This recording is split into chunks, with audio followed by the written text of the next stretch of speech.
Voy. Kecha rasmda ko'rsatgan mebellaringiz shumi? Mana shu oyi.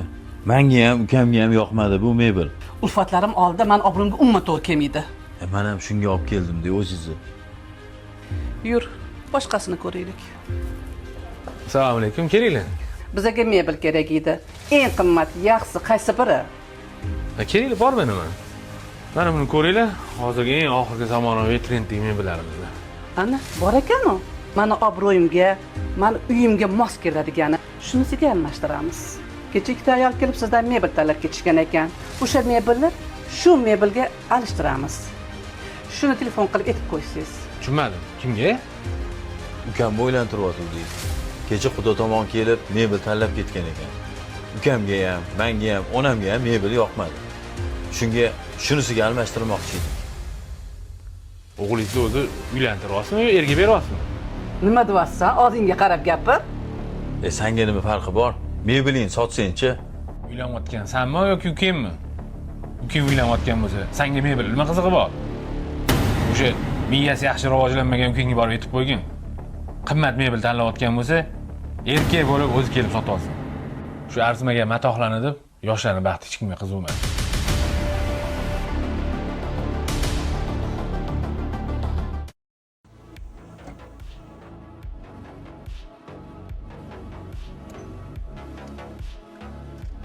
Oke, Chilonzorga.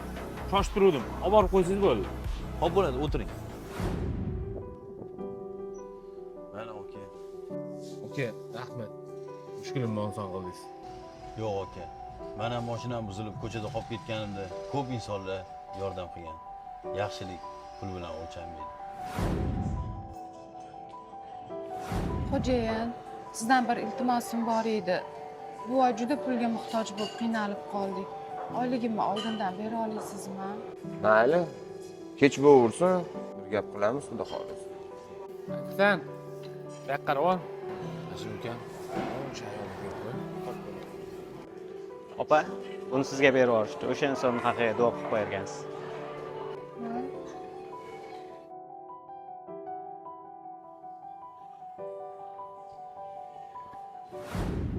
Assalomu alaykum adasi. Xormay, yaxshimisiz? Va alaykum assalom. Yaxshi keldingmi? Buni qarang. Ishxonada bitta inson ismini ham aytmasdan ehson puli berib ketdi. Tug'iladigan farzandimiz rizqli nasibali keladigan bo'ldi. Mushkulimni oson qildingiz. Yaxshilik pul bilan o'lchanmaydi. Ha, adasi qayerga ketyapsiz? Uydan topmagan mehrni ko'chadan qidirib ko'rmoqchiman. O'sha.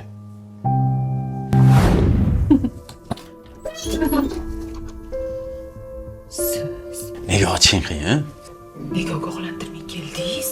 Keldim. Kim ekan? Yo'q, adashib qolishibdi. Kelib adashdim. Ayolim uyda. Bolalarimga qarab, menga mehr bera olmagan bo'lsa ham, hech qachon xiyonat qilmagan. Oila muqaddasligini endi tushunib yetdim. Insonga inson g'animat. Manzarani, tabiatni qara. Ulfatlarni chaqirib, bir shashila qilib o'tirsan deyishibdi. Abduqodir, Ha, Akbar? bo'la qol tezroq. Kech bo'lib ketyapti. Hozir shaharga yetib olguncha probkada qolib ketamiz. Hozir yetib olamiz. Manzarani qarasang-chi, maza qilsang-chi bu manzaradan. Tezlashtir. Hozir o'rtog'im, hozir. Shoshilmaysan, Akbar. Shaharga boramiz-da. Tabiatni qara, manzarani qara, qushlarning dovushini qara, shashila qilib, maza qilib o'tiradigan joy ekan. Sen o'zing ham nimagadir qiziqasanmi, nimadandir maza qilasanmi? Men maza qilaman shu tabiatdan. Do'stim, men ertalabki bomdodga aytilgan azondan maza qilaman. Ibodat qilib maza qilaman. Ramazon oyida ro'za tutib maza qilaman. Ortidan ne qolar dunyodan o'tsa, do'stlarim, odamga odam g'animat.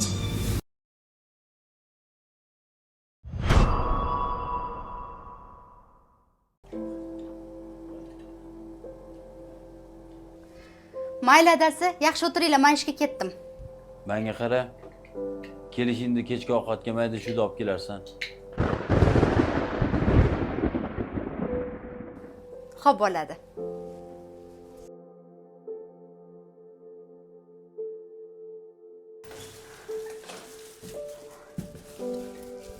Yaxshi o'tirdinglarmi adasi? Uzr, ozgina kech qoldim. Hozir tez ovqat tayyorlayman, xo'p?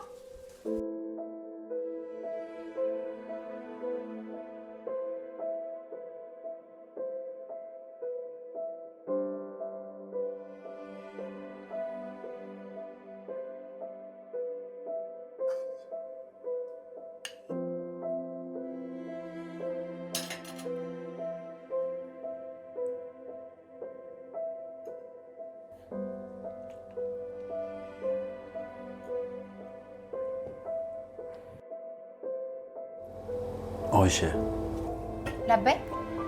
mendan rozimisan?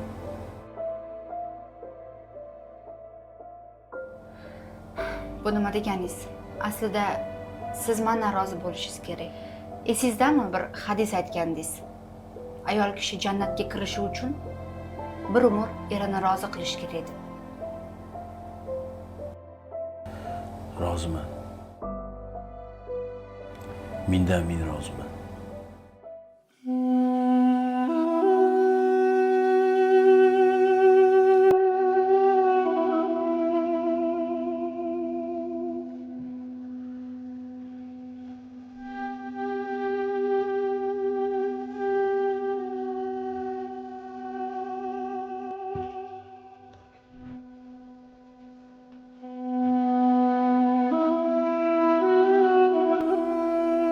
Ayolni vazifalari ichida erni roziligi birinchi turadi. Er rozi bo'lsa, keyin xotin jannatga kiradi. Er rozi bo'lmasa, xotin jannatga kira olmaydi.